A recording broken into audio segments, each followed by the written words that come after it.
بسم الله الرحمن الرحیم. تیر ورځ موږ او تاسو د دې مینو په هکله چې هر کله په ډیسکټاپ باندې رایټ کلیک وکړو دغې مینو په هکله مو معلومات درکړل څه رقم کولی شو په خپل ډیسکټاپ باندې دغه ښکاره ایکنې تنظیم کو، یعنی د حروفو یا د هم د تاریخ او ټایپ له مخې تنظیم کو، یا هم دغه ایکن اشکال موږ ته غاټ وښودل شي واړه وښودل شي. په دې هکله موږ پرون مفصلا معلومات درکړل او همداراز د ریفریش پیسټ شارټکټ په هکله معلومات درکړل او د دې ترمنځ فرق هم وښودلو، خو لاندې پاتې څه شی ونه و. یا هم دغه ډیسکټاپ یا په د کمپیوټر په بل موقعیت کې که چیرته موږ او تاسو غواړو یو نوی فولډر جوړ کړو، یو شارټکټ د یوه شي دپاره جوړ کړو، یا هم که موږ او تاسو غواړو د پروګرامونو دپاره شارټکټ په ډیسکټاپ باندې جوړ کړو، همداراز موږ کولی شو چې کمپریسډ یعنې زیپ فولډر جوړ کړو، همداراز بریف کیس دغه ټول کارونه د دې ځایه کولی شو. دلته یا هم د کمپیوټر په بله برخه کې دغه لاندې سکرین ریزولوشن کجیټس پرسونلایز دی په هکله مخکې ویډیوګانو کې معلومات درکړي دي، تاسو کولی شئ چې د هغې په هکله د هغو نه معلومات ترلاسه کړئ. راځو په نو باندې کار کوو. که چیرته موږ او تاسو غواړو په خپل ډیسکټاپ یا بل موقعیت کې یو نوی فولډر جوړ کړو، نو څنګه یې جوړولی شو؟ راځو په ډیسکټاپ باندې رایټ کلیک کوو، راځو دلته نو څه شی جوړ کړه، موږ ته یو فولډر جوړ کړه، په دې ځای باندې کلیک کوو. هر کله مو چې دې ځای باندې کلیک وکړلو تاسو ته یو نوی فولډر جوړیږي. اوس ګورئ چې نوم یې د ایډیټ په حالت کې ده. هر کله مو چې نوی فولډر جوړ کړلو نو نوم یې د ایډیټ په حالت کې وي. ته کولی شئ چې دې ته د خپلې خوښې نوم ورکړي. څه نوم ورکوو؟ خوست. فرض کې خوست نوم ورکړ، انټر وهو کیبورډ کې. دغه فولډر چې موږ جوړ کړلو د خوست په نوم مو جوړ کړلو. فولډر څه ته وایي؟ فولډر معنا کنټاینر، بکس، یو المري چې په دې کې موږ او تاسو کولی شو مختلف معلومات خوندي کو وساتو. لکه څه رقم چې په المري کې موږ او تاسو مختلفې دوسیې ساتو، په دې ځای کې هم کولی شو چې دغه فولډر کې مختلف قسم معلومات وساتو، لکه ویډیو وي، آډیو وي، تصویر وي، یا هم داسې نور فایلونه وي، معلومات وي، په دې کې موږ او تاسو ساتلی شو. دا خو یوه طریقه د فولډر یعنې د المارۍ جوړولو، او بله طریقه هم موږ کولی شو چې بل ځای هم جوړه کړو. په دې طریقې سره یا که چیرته یو بل ځای موجود وو دغه فولډر زه خلاصوم، رایټ کلیک په دې باندې کوو، اوپن یا په دې باندې ډبل کلیک. اوس که دلته وغواړو یو نوی فولډر جوړ کړو په دې کې دننه، راځو دلته رایټ کلیک کوو، چیرته راځو نیو باندې کلیک کوو او دلته فولډر. یا هم که دغه د دې فولډر په داخل کې په بله طریقه موږ غواړو یو فولډر جوړ کړو، دلته ګورئ په دې لیکه باندې چیرته کلیک کوو، نو فولډر. په دې کې دننه موږ ته یو نوی فولډر جوړیږي.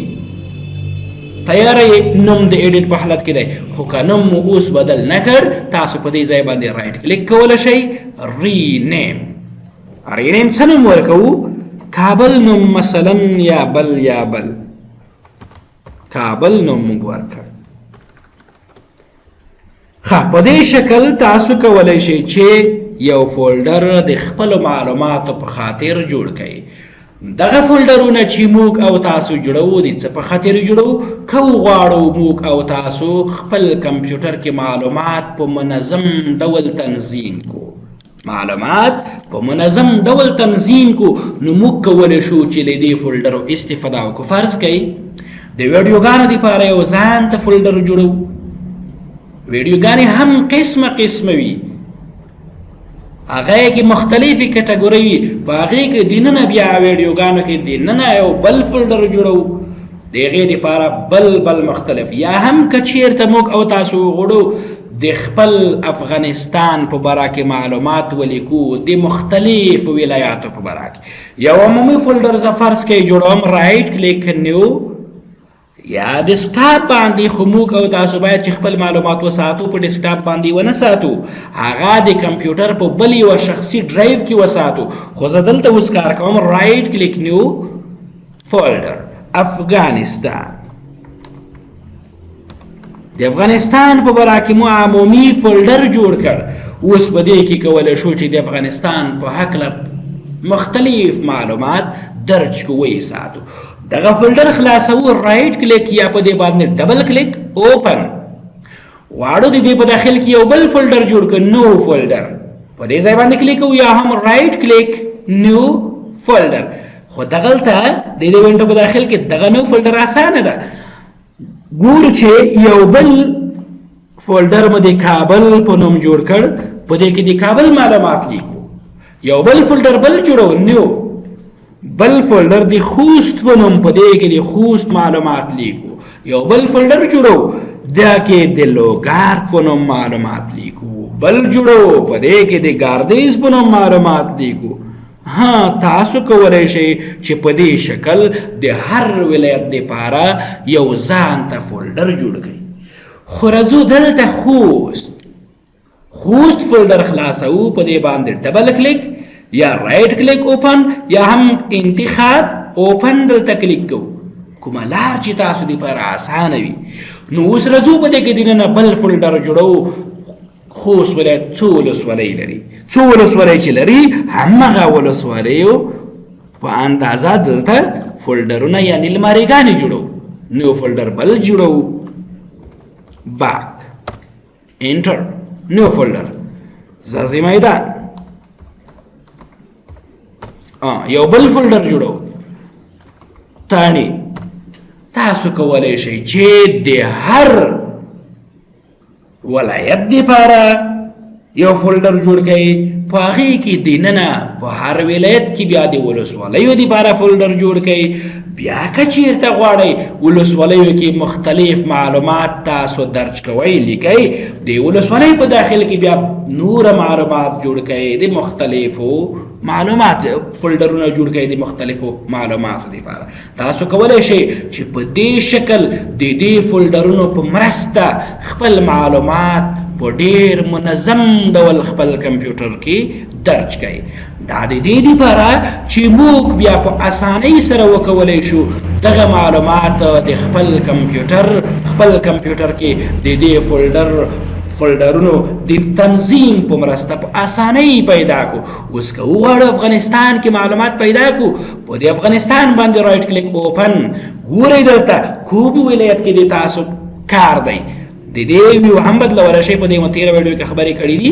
ګورو د کوم ولایت سره زموږ کار دی فرض کړئ کابل یا خوست سره مو کار دی په دې کې بیا کومې ولسوالۍ سره تاسو کار دی فرض کړئ د صبرۍ ولسوالۍ سره چې په دې کې کوم معلومات وي هغه معلومات موږ ته په اسانۍ سره پیدا کیږي سرچ کیږي دا خو د یو عادي فولډر جوړول په دې مو هم خبرې وکړلې چې د فولډر نه موږ د څه شي لپاره استفاده کوو د معلوماتو ساتنې لپاره فرض کړئ زه راځم یو پروګرام کې یو څه لیکم اکسیسریز نوټ پاډ مو ویله ده غواړو چې په دې ځای کې معلومات ولیکو فرض کړئ ما دغه معلومات ولیکل عادي معلومات دي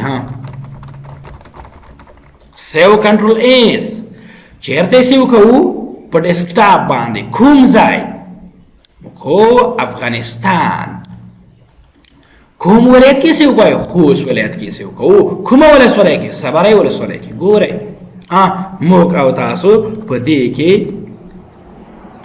ولیکل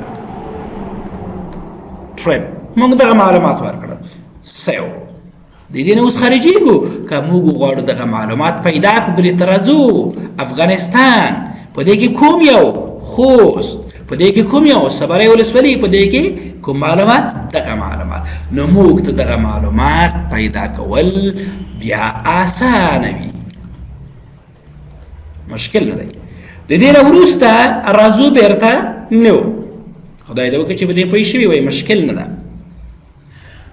که وغواړو موږ او تاسو د یوه پروګرام دپاره د یوه فایل دپاره یا هم د نورو معلومات لپاره یو شارټکټ جوړ کړو نو جوړولی شو. څنګه شارټکټ باندې کلیک کوو. هر کله مو چې شارټکټ باندې کلیک وکړ تاسو ته د شارټکټ وینډو راځي. what item would you like to create a shortcut for؟ د کوم یو پروګرام د کوم یو فایل لپاره ته غواړئ چې شارټکټ جوړ کړئ. type the location of the item. موقعیت ورته انتخاب کو. ویلې که هغه موقعیت که چیرې تا ته معلوم وي، فرض کړئ ډي ډرایو کې ده، ډي ډرایو کې کوم ځای کې ده؟ ډي ډرایو کې دغه یوه دپاره موږ ته شارټکټ جوړ که. راځو دلته نیکسټ هغې دپاره شارټکټ جوړېږي. خو زه د اوس عادي دغه یو ډرایو لرو موږ خپل کمپیوټر کې، نو په دې خاطر موږ نشو کولی چې له دې نه استفاده وکړو. موږ راځو د دې افغانستان فولډر کې د دننه یوه فایل ته شارټکټ جوړوو. براوز کوم یوه ته؟ افغانستان. په دې کې دننه کوم یوه ته؟ خوست. او په دې کې دننه بیا صبری ولسوالي. په دې کې دننه کوم یوه فایل ته؟ دغه فایل ته شارټکټ جوړوو. ګورئ دغه ادرس ولیکل شو. په آخر کې نیکسټ. همدغه نوم صحیح ده که نوم یې بدلوئ؟ همدغه نوم صحیح ده. که چیرې نوم بدلول غواړئ د دې په ځای ته بل نوم ورکړه. فینش. ګورئ چې شارټکټ چا ته بدل شو. صبري ټرایب. موږ پرون هم خبرې وکړلې چې د پیسټ او پیسټ شارټکټ په منځ کې فرق موجود ده، ډېر فرق موجود ده. اوس دغه شارټکټ باندې زه کلیک کوم. کسې پخوا به موږ راتللو د دې فایل خلاصولو دپاره، افغانستان فولډر به مو خلاصولو، د هغې نه وروسته د خوست په نوم فولډر، د هغې نه وروسته صبرۍ ولسوالۍ په نوم فولډر، او د هغې نه وروسته دغه فایل به موږ خلاصولو. موږ ته به دا معلومات راکول. خو که چیرته موږ او تاسو غواړو د دې فایل دپاره د یوه پروګرام دپاره شارټکټ جوړ کو، لکه اوس مو چې مخکې جوړ کړ رایټ کلیک نیو شارټکټ. اوس مو مخکې جوړ کړ، نو راځو دغه شارټکټ موږ جوړ کړی ده، په دې باندې کلیک کوو اوپن. راسن موږ ته همغه فایل ډېر په اسانۍ سره خلاصیږي. د شارټکټ فایده دغه ده چې موږ څه رقم کولی شو یوه پروګرام دپاره، یوه فایل خلاصولو دپاره، یو فولډر دپاره یو شارټکټ جوړ کو، لنډه لار پیدا کو چې هغه فایل یا فولډر یا هم یو پروګرام په اسانۍ سره خلاص کو. د دې شارټکټ فایده یوه دغه ده چې د خلاصولو دپاره لاره موږ ته نږدې کیږي، یعنې ژر خلاصیږي دغه فایل. او بله ګټه یې دغه ده که زموږ معلومات فرض کوي زموږ معلومات مهم معلومات دي، موږ خپل معلومات په کمپیوټر کې دننه په خوندي ځای کې ساتو، یو بل ډرایو کې. خو زه غواړم چې د هغې شارټکټ هم په ډیسکټاپ باندې کیږدم، د دې لپاره چې خلاصول یې موږ ته اسانه وي. خو که چېرته دغه ډیسکټاپ څخه دغه شارټکټ چا له منځه یوړ، دغه شارټکټ پروا نه لري، موږ اصلي فایل موجود ده، بیا کولی شو چې د هغه فایل نه استفاده وکړو. خو اصلي فایل که چېرته دلته موجود وي، هغه چا له منځه یوړ د ډیسکټاپ څخه، نو بیا به زموږ معلومات بیخي له منځه تللي وي. زه راځم د دې اصلي فایل له منځه ورو. ګورئ پرون مو هم خبرې وکړلې د شارټکټ او پیسټ په هکله. د دې څخه زه یوه کپي اخلم، هغې مو شارټکټ اخیستی و پیسټ. ګورئ دغه اصلي فایل ده او دغه څنګه ده شارټکټ ده، او که رایټ کلیک پیسټ شارټکټ دا هم یو به یوه ده، دا هم شارټکټ دی. ګورئ دغه فایل خلاصوو، شارټکټ خلاص شو. اصلي فایل کاپي مو چې اخیستې وه دغه خلاصوو، خلاص شو. او دغه شارټکټ مو پیسټ کړو، دغه خلاصوو، خلاص شو. خو زه د دې اصلي فایل له منځه ورم. د کوم ځای نه؟ د خوست په نوم. کوم ځای نه؟ دغه په نوم. دغه باندې رایټ کلیک ډیلیټ او یس، اصلي فایل مو له منځه یوړو. دغه ځای باندې کلیک کوو، نه خلاصیږي ځکه چې اصلي فایل له منځه تللی ده. شارټکټ د اصلي فایل سره فقط لینک لري، رابطه لري، نه یې شو خلاصولی. که ریسټور مو ووهلو بیرته د ریسایکل بین نه واپس کېږي، پخواني موقعیت ته چې هغه افغانستان په نوم فولډر په هغې کې دننه د خوست په هغې کې دننه بیا د صبری ولسوالۍ په نوم فولډر و بېرته همغه ځای ته واپس کېږي. خو زه غواړم چې دا ریسټور نه کړم. که ریسټور مو کړ بېرته صحیح کېږي، دغه فایل خلاصېږي. ګورئ تاسو وګورئ چې بېرته به دې فولډر ته رغلی وي. رغلی دی دغه ده. خو که له منځه یوسو زه بیا دغه فایل له منځه وړم، ډیلیټ بیا یې وهو، ډیلیټ وهو، دغه شارټکټ به ډیلیټ شي. خو که د ریسایکل بین ما خالي کړ په دې باندې رایټ کلیک امټي، په دې کې دننه چې څه شی موجود وي یا اوپن کوو کوم یو دغه ډیلیټ کوو، رایټ کلیک په دې باندې بیا ډیلیټ. دا اوس زموږ کمپیوټر څخه په دایمي توګه له منځه لاړو. اوس که دغه شارټکټ خلاصوو نه خلاصېږي. Do you want to read this shortcut؟ دغه فایل چې دا تاسو په کمپیوټر کې وجود نه لري نو نشئ کولی چې دغه فایل تاسو له دې شارټکټ ځنې خلاص کړئ. غواړئ چې دغه شارټکټ هم له منځه یوسئ او له منځه یې وړو. یس دغه هم شارټکټ دی، نشئ کولی چې خلاص یې کړئ ځکه چې اصلي فایل له منځه تللی ده، د ریسایکل بین نه هم له منځه تللی ده، نو نشو کولی چې بیرته یې ریسټور هم کو. یس او کوم معلومات چې موږ تاسو په عادي شکل کې کاپي کړي دي دلته او دلته هم پیسټ کړي دي په عادي شکل، دا خلاصولی شو ځکه د اصلي فایل کاپي ده دغه، نو ځکه له دې څخه استفاده کولی شو. انشاءالله مشکل نه ده، تطبیق یې کوئ عملا. دا خو څه شی وو؟ یو شارټکټ جوړول وو د یو پروګرام دپاره، یو فولډر دپاره. کوم ځای چې که چېرته موقعیت ته معلوم وي موقعیت ټایپ کړه، او که نه موقعیت درته معلوم نه وي، مشکل وي، نو براوز ته لاړ شه، خپل معلومات دې وګوره چې کوم یوه شي ته تاسو شارټکټ جوړوئ. مشکل نه ده، عملي کوئ. ډیسکټاپ مصطفی ظاهر دپاره په دې کې د ډیسکټاپ معلومات دپاره یا هم که ټین دپاره یا هم بل څه دپاره تاسو کولی شئ پیکچر دپاره معلومات جوړ کړئ. ها پیکچر یا ویډیو یا بل دې ته موږ کړلی شو چې شارټکټ جوړ کړو. ګورئ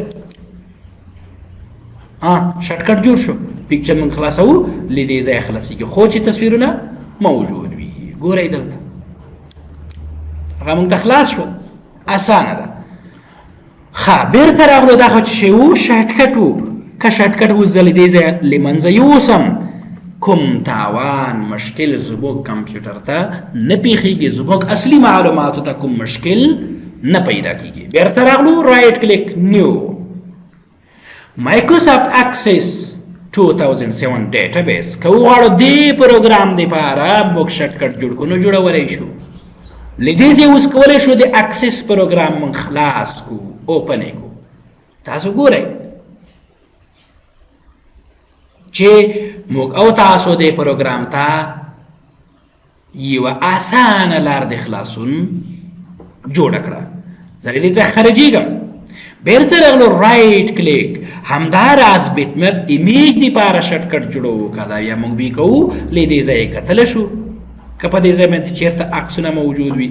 همداراز موږ او تاسو له دې څخه خارجېږم، موږ او تاسو رایټ کلیک نیو، د کنټاکټ دپاره شارټکټ جوړولی شو. دا ځان ته یو پروګرام دی، ځان ته پراپرټیز دی چې سره کم موږ کولی شو یو کنټاکټ ادرس جوړ کړو، د هغې نوم ورکوو، موبایل، لاست نیم، د هغې هوم، ورک، فیملی، نوټس، یاداشت، آیډیز، دغه ټول معلومات موږ ورکوو. که آوټلوک موږ استعمالوو، د دې کنټاکټ له مخې بیا موږ کړلی شو چې د دې شخص سره تماس ونیسو یا هم د نورو سره تماس ونیسو. بیرته راغلو نو مایکروسافټ افیس ورډ دپاره شارټکټ جوړوو. ګورئ شارټکټ جوړیږي. همداراز د نورو د ټولو دپاره تاسو کولی شئ چې شارټکټ جوړ کړئ، همداراز د کوم د اکسل پورې. خو راغلو دغه دوو شیانو باندې کار کوو، کمپریس زیپ فولډر او بریف کیس. یو خو موږ عادي فولډر جوړ کړ، ګورئ لکه دغه افغانستان خوست له دې ځایه. که وغواړو موږ او تاسو یو کمپریسډ فولډر جوړ کړو، زیپ فولډر. څنګه کولی شو؟ د عادي فولډر سره فرق څه شی ده؟ کمپریس معنی چې هغې باندې فشار راغلی وي، یو شی حجم کم شوی وي. راځو دلته موږ او تاسو یو کمپریس فولډر جوړ کړ، په دې باندې رائټ کلیک یو نوم ورکوو، څه نوم؟ افغانستان نوم ورکړ. ګورئ دواړه افغانستان دی، خو د دې فولډرونو ټایپ بدل ده، ځکه یې دغه نوم واخیستلو. دغه عادي فولډر ده او دغه څنګه ده؟ کمپریس فولډر. د کمپریس فولډر یوه ګټه دغه ده چې په دې کمپریس فولډر کې کم معلومات خوندي کو، نو د عادي فولډر په نسبت به یې حجم کم وي. او بله خبره ده چې په دې کې معلومات هم خوندي وي د عادي فولډر په نسبت. په وینډوز 7 کې دا اسانتیا نه لرو چې موږ او تاسو دغه کمپریس فولډر ته پاسورډ ورکو، خو په وینډوز ایکس پی کې کولی شو چې دې کمپریس فولډر ته پاسورډ هم ورکو چې زموږ معلومات څوک بیا بدون دغه پاسورډ نه خلاص کی او وګوري. خو په دې وینډوز 7 کې موږ نشو کولای چې دغه کار تر سره کو. د زه ګورم چې دې ته هم معلومات اچو، په دې خوست کې څه شی موجود دي؟ خالی ده، دغه ځلې منځه وړم، کابل په نوم ډیلیټ مې کړ دغه فولډر. خوست او دغه افغانستان که یو عادي فولډر دی یو هم اصلي فولډر، یا دغه فولډر ته راځو، په دې کې هم دغه ټول معلومات دي، زه دغه هم کاپي کوم کوم ځای ته؟ د دې افغانستان کمپریس فولډر ته پیسټ. ګورئ یو کاپي شو، په دې کې دننه دغه ده، ګورئ، او په دې کې دننه هم همدغه معلومات دي. راځو د دغې ترمنځ توپیر ګورو. یا دلته زه وورډ پروګرام کې یو څه لیکنه کم، دغه پروګرام خلاص کړ، ګورو چې د دې دواړو ترمنځ فرق وګورو.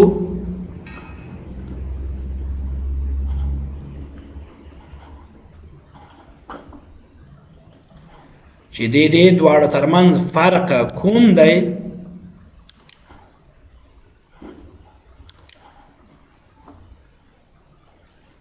زه په دې کې څه اندازه لیکنه کوم. ګورئ دغه لیکنه ما وکړله، دغه لیکنه سیو کوم خپل کمپیوټر کې. چیرته فرض کې په ډیسکټاپ باندې مې سیو کړله، جمال په نوم سره. دې پروګرام څخه خارجيږو، پروګرام بند کړ. اوس ګورو جمال فولډر، دغه د جمال، زه د جمال کاپي اخلم یا دغه جمال کاپي اخلو. کاپي کوم ځای؟ دغه افغانستان کې هم پیسټ کوو، پیسټ کمپریس فولډر کې، او عادي فولډر کې هم پیسټ کوو، پیسټ. ګورئ د دې حجم هم ګورو، د دغه حجم هم ګورو چې د کوم یو سایز زیات دی. ګورئ د دې حجم ګورئ څومره سایز ده؟ سایز 9.9 کیلو بایټه. د دې ګورو 12.1 کیلو بایټه. د دې څومره ده؟ 9 او د دې څومره ده؟ 12. څومره فرق شو؟ تقریبا 3 کیلو بایټه په خپل منځ کې فرق شو. 3 کیلو بایټه ډیره اندازه فرق ده. وګورئ چې د دې سایز د دغه فایل عیناً معلومات پکې دي او د دغه فولډر سایز ترمنځ فرق دی. 3 کیلو بایټه فرق شو. د دې حجم څومره کم دی؟ 3 کیلو بایټه د دغه عادي فولډر په نسبت کم دی. خو په دې کې نشو کړلی چې پاسورډ ورکړو، ځکه چې په وینډوز 7 کې دا اسانتیا نه لرو. خو که چیرته موږ او تاسو وینډوز ایکس پی استعمالوله، نو موږ له دې ځای بیا کولی شول چې دغې ته فولډر هم ورکو. اډ ا پاسورډ، دلته فایل په نوم اډ ا پاسورډ په نوم یو کمانډ موږ کولی شول چې له هغې ځایه پاسورډ ورکو. دغه معلومات څوک بدون د پاسورډ نه ونه ګوري. بیرته راغللو، دا خو د زیپ او عادي فولډر ترمنځ توپیر. بیرته راغلو، نیو بریف کیس هم د معلوماتو ساتنې لپاره چې ده یو کوچنی بکس ده، خو د کمپریس او عادي فولډر سره فرق چې شه ده. په دې ځای باندې کلیک کوو، دغه ته نوم ورکوو، د خوست په نوم دغه بریف کیس جوړ کړ. موجود ده دغه په نوم یو بل فایل، د احمد په نوم دغه فایل جوړ کړ. دغه بریف کیس یا هم د مصطفی په نوم سره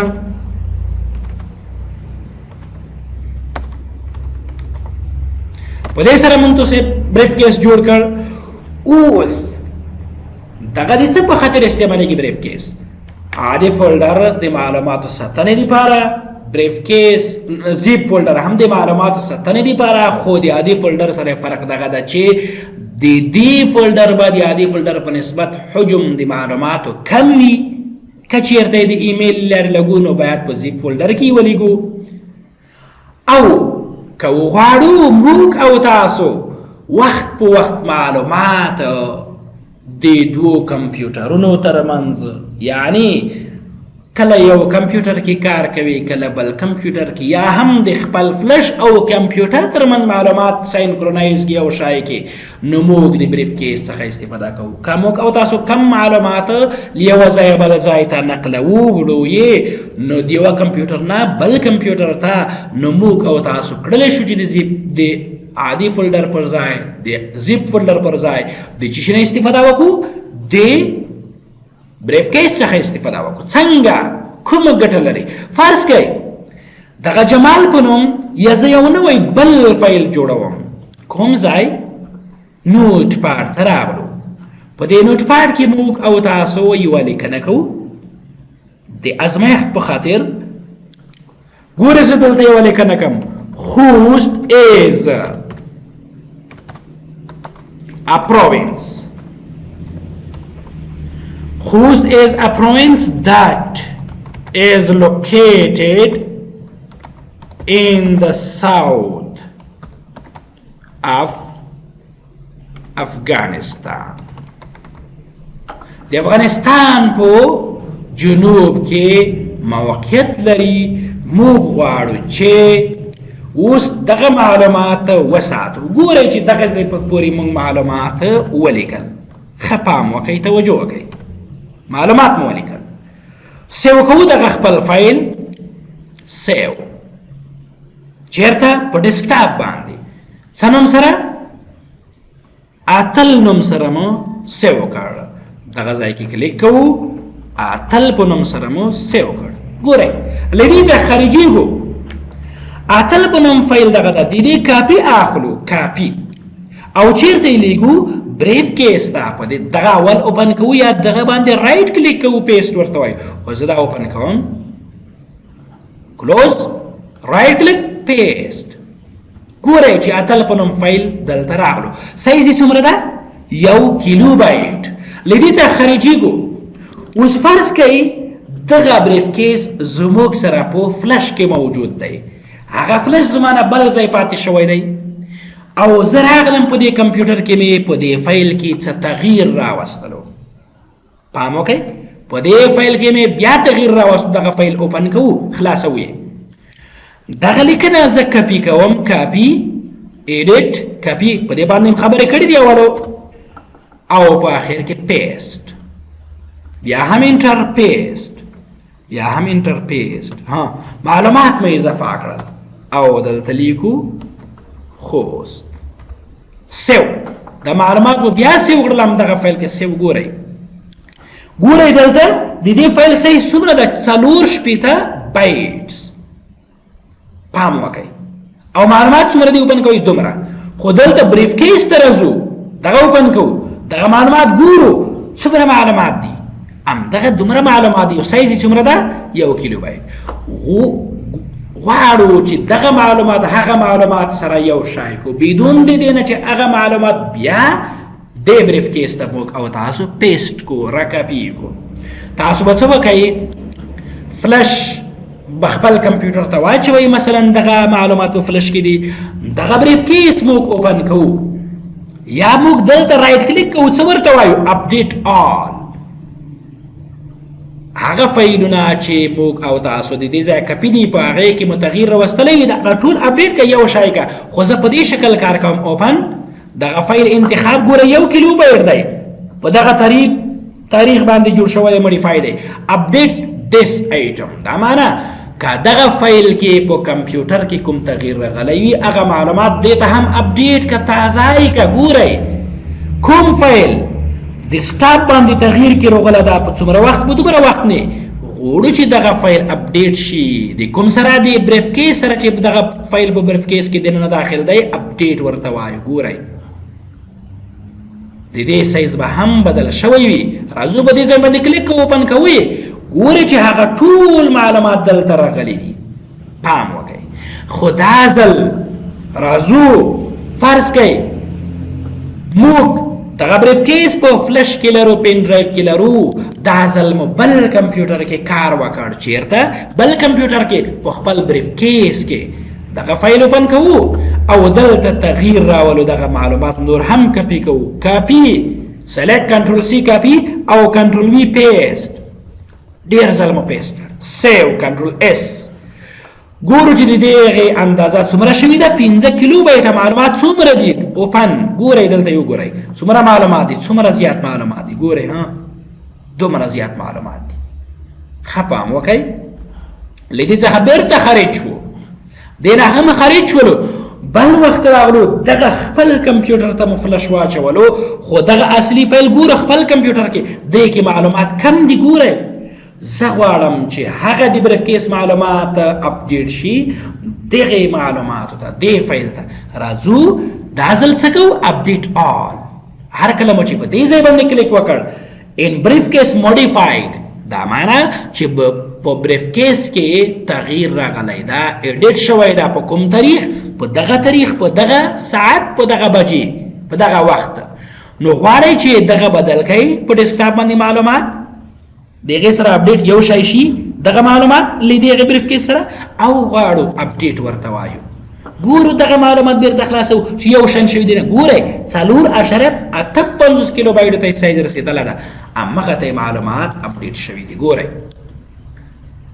دغه و د بریف کیس په هکله معلومات او هم یې فایده خدای دې وکړي چې په دې هم پوه شوي وئ د هغې نه وروسته رایټ کلیک او بریف کیس فولډر کمپریس دې په هکله معلومات درکړل. په دې کې مهم څه شی و د یو عادي فولډر جوړول د شارټ کټ جوړول همداراز نورو پروګرامونو ته شارټ کټ یا په خپله خوښه یو فایل یا فولډر ته شارټ کټ جوړول او د کمپریس فولډر او همداراز د زیپ فولډر ترمنځ فرقونه او د هغې استعمال او د هغې جوړول.